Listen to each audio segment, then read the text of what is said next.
Bismillahirrahmanirrahim. Assalamualaikum warahmatullahi wabarakatuh. Gimana anak-anak kelas 6A dan juga 6B? Semoga baik-baik saja ya di rumah. Dan Pak Salman tetap tak bosan-bosannya mengingatkan tentang protokol kesehatan, menjaga jarak, menjauhi kerumunan, yang memakai masker, mencuci tangan ya, dan di rumah saja kalau memang tidak ada keperluan yang penting ya. Pada kesempatan kali ini kita akan belajar masih di tema 2 ya, persatuan dalam perbedaan. Kalau kemarin Bu Gina mengajarkan tentang PB1 dan PB2, Pak Salman akan menerangkan tentang PB3 dan PB4. Sebelum kita mulai belajar, kita berdoa terlebih dahulu ya. Bismillahirrahmanirrahim. Raditu billahi robba wa bil islami dina wa bi muhammadin nabiyya wa rasulah. Rabbi zidni ilman warzuqni fahman. Amin ya rabbal alamin. Oke, terima kasih anak-anak yang telah berdoa. Oke, kita akan mulai ya, yaitu masih di subtema 2, bekerja sama mencapai tujuan ya. Ngomong-ngomong kerjasama ya, ini ada beberapa contoh ya, mungkin ibroh ataupun hikmah yang bisa diambil kalau misalkan kalian benar-benar memperhatikan ya. Kalau kalian benar-benar memperhatikan, yaitu tentang hewan yang kecil yang sering kalian temui di rumah, yaitu semut ya. Semut, dimana semut ini dia adalah salah satu hewan ya yang ada di dalam surah Al-Quran, yang tercantum di dalam Al-Quran ya. Selain lebah, selain unta dan juga hewan-hewan yang lainnya, semut itu dia disebutkan di dalam surah Al-An'am ya, dimana semut ini dia ada di surat Al-An'am ayat ke 18 kalau tidak salah ya, di ayat ke-18. Saya membacakan surahnya ya, dimana semut ini dia salah satu hewan yang kerjasamanya sangat baik, kerjasamanya sangat bagus ya di antara semut-semut itu ya. Kita bacakan surahnya ini. A'udzubillahi minasyaitonirrajim. Bismillahirrahmanirrahim. Hatta idza atau ala wadin namli qalas namlatu ya ayyuhan namlu dkhulu masakinanakum la yahtimannakum Sulaimanu wa junuduhu wa hum la yash'urun. Shadaqallahul azim. Nah, artinya, hingga apabila mereka sampai di lembah semut, berkatalah seekor semut, hai semut-semut, masuklah ke dalam sarang-sarangmu agar kamu tidak diinjak oleh Sulaiman dan tentaranya, sedangkan mereka tidak menyadari. Nah, dari sini kita bisa menyaksikan ya, mengambil ibrohnya bahwa semut ini dia hidupnya ya. Sini, hai semut-semut masuklah. Nah, berarti di sini dia ada pemimpinnya ya. Dia ada pemimpinnya ya, dan dia berkelompok, dia merucap kepada teman semut yang lainnya ya, kepada teman-teman yang lainnya, hai semut-semut masuklah ke dalam sarangmu. Nah, di sini dia salah satu kehebatan semut itu adalah dia beradaptasinya ya, yaitu dengan cara berkoloni ya, berkoloni. Lalu dia yang pertama, yang kedua dia gotong royongnya sangat bagus ya, gotong royong sangat bagus. Sering Kak Salman menemukan misalkan di dekat-dekat rumah ya, ada misalkan makanannya besar ya, lalu dia diambil ya, digotong oleh beberapa semut ya. Mungkin di rumah kalian juga sama ya, yaitu dia digotong oleh semut. Nah, ini cocok dengan tema yang kita bahas, yaitu bersama-sama dalam menggapai satu tujuan. Nah, ini contoh ibrohnya yaitu ada di semut ya. Oke. Nah, kemarin begini juga sudah menjelaskan tentang masalah adaptasi ya terhadap lingkungan. Nah, Pak Saman menjelaskan kembali di sini cara satu hewan yang beradaptasi terhadap kondisi lingkungan yang berbeda dan melindungi diri dari pemangsa. Ya, contohnya adalah unta. Ya, unta ini dia hidup di gurun. Ya, dia mempunyai 2 punuk, di mana punuknya ini merupakan cadangan makanan. Ya, dan yang dapat dipecahkan menjadi sebuah energi. Ya, ini unta. Ya, unta pun air seninya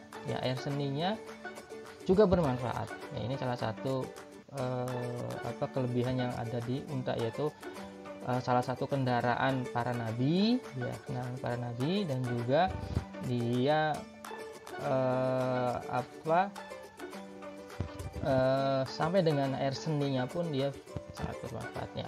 Dia memiliki punuk, ya, punuk ini dia isinya adalah berupa cadangan makanan dan juga cadangan mineral, ya, untuk dipecahkan menjadi sebuah energi. Ya, ini punuk. Nah, berbeda dengan yang ada di kutub, ya, yaitu beruang. Ya, beruang kutub ini hidup di kutub.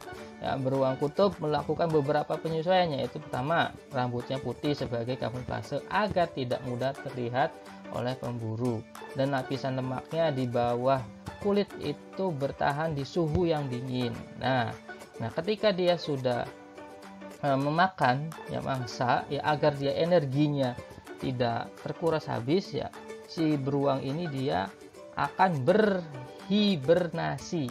Ya, dia akan berhibernasi ketika dia sudah mendapatkan mangsa yang banyak. Ya, dia berhibernasi tidur ya di musim yang panas, ya, kalau di beruang kutub. Nah, ketika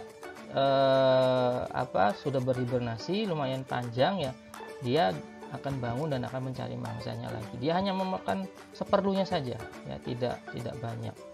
Ya.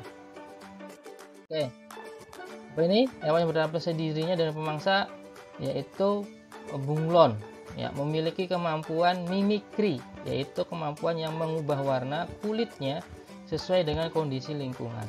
Ya, dia kalau misalkan nempel di daun yang warnanya hijau, dia nempel di pagar, ya, dia sesuai dengan warna pagarnya apa, ya, yaitu salah satunya bisa merubah kulitnya sesuai dengan warna kulit, sesuai dengan kondisi lingkungan yang ada, ya, sesuai dengan lingkungan yang ada, warna di lingkungan sekitarnya apa, yaitu berupa mimikri, ya, mimikri. Lalu ada lagi hewan buntal. Ikan buntal memiliki kemampuan menggelembung, ya, tubuhnya untuk melindungi diri, dan juga ada duri-durinya, ya, ada duri-durinya yang beracun, ya, dari para pemangsa. Nah, ngomong-ngomong melindungi diri, nah, ini kita di bangsa Indonesia pun ketika sudah merdeka masih saja dijajah, ya. Ada beberapa pertempuran yang dalam hal ini mempertahankan kebangsaan kita. Nah, dalam hal ini mempertahankan harga diri bangsa Indonesia. Ada yang namanya perang Ambarawa, ada yang namanya perang Bandung Lautan Api. Nah, untuk merefleksikannya atau untuk kalian bisa belajar memahami tentang beberapa perang untuk mempertahankan Indonesia. Nah, ini Pak Saman akan mengajarkan tentang peta konsep. Ya, peta konsep ini sebetulnya sudah sering diajarkan, ya, di tema 1 dan juga di tema 2 Pak Saman ulangi. Cuman kita akan belajar tentang memetakan tentang sejarah mempertahankan diri, ya, sesuai dengan tadi kalau hewan dia mempertahankan diri untuk pemangsanya. Nah, perang di Indonesia yang sudah dalam keadaan merdeka, yaitu sesudah kemerdekaan, ya, tujuannya untuk mempertahankan kemerdekaannya. Ya, kita akan membuat peta konsepnya. Pak Saman akan mengambil di perang Ambarawa, ya.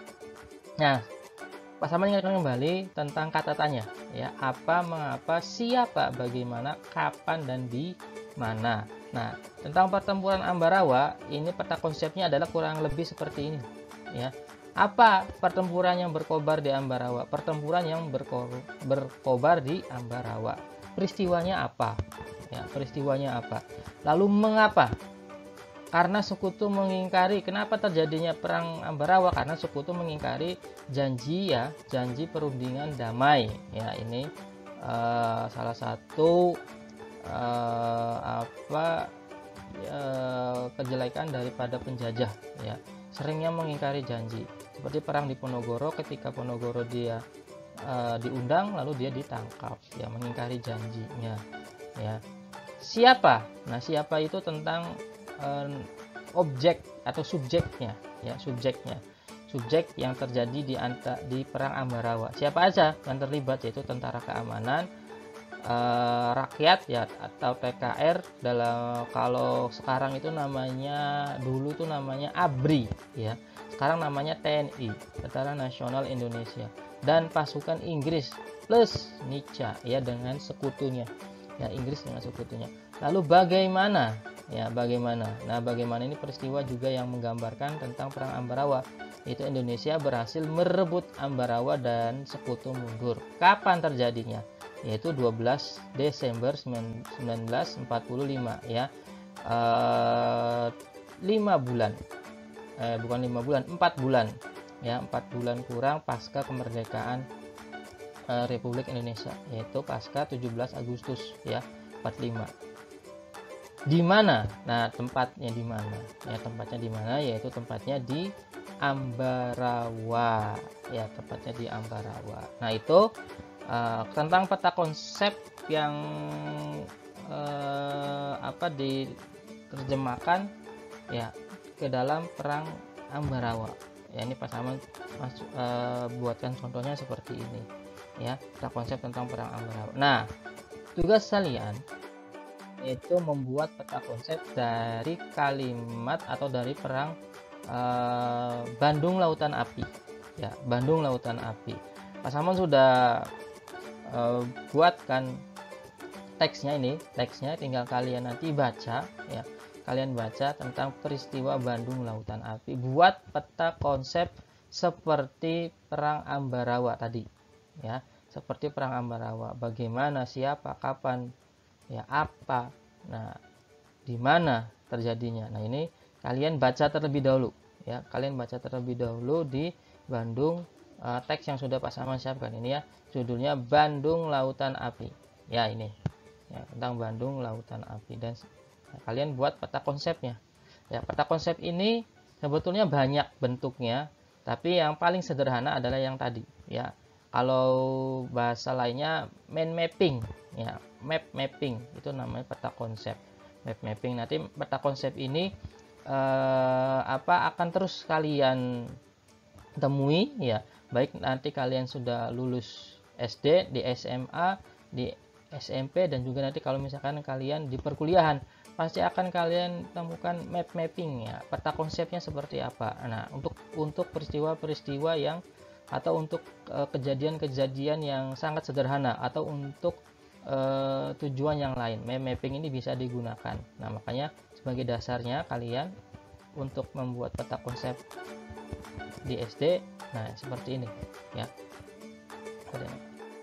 Nah, salah satu ciri perang kemerdekaan, atau salah satu ibroh, ya, daripada perang kemerdekaan, apalagi mempertahankan kemerdekaan, yaitu yang pertama, sikap rela berkorban sebagai penerapan nilai persatuan dan kesatuan, ya. Sikap rela berkorban ini dapat menunjukkan rasa tanggung jawab dan juga nasionalisme, ya. Rela berkorban demi kepentingan bersama akan mempererat persaudaraan. Nah, sekarang bagaimana sih aplikasinya kalau kita sebagai siswa di sekolah? Bagaimana aplikasinya kalau ada di dalam sekolah, ya? Implikasinya adalah, ya, ini yang pertama, dia menyisikan, ya, kalau misalkan ada fundraising atau misalkan penggalangan dana, ya, untuk kayak misalkan orang-orang yang membutuhkan.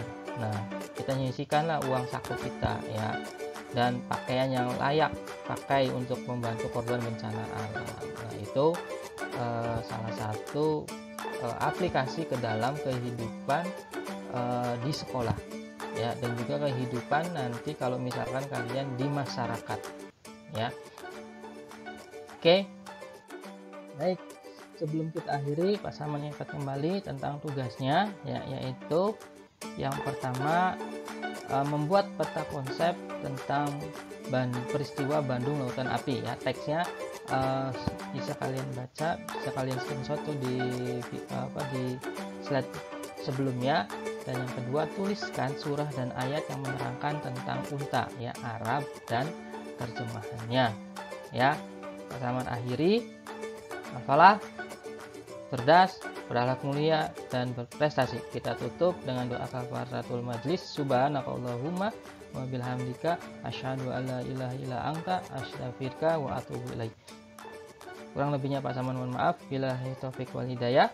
Assalamualaikum warahmatullahi wabarakatuh. Terima kasih.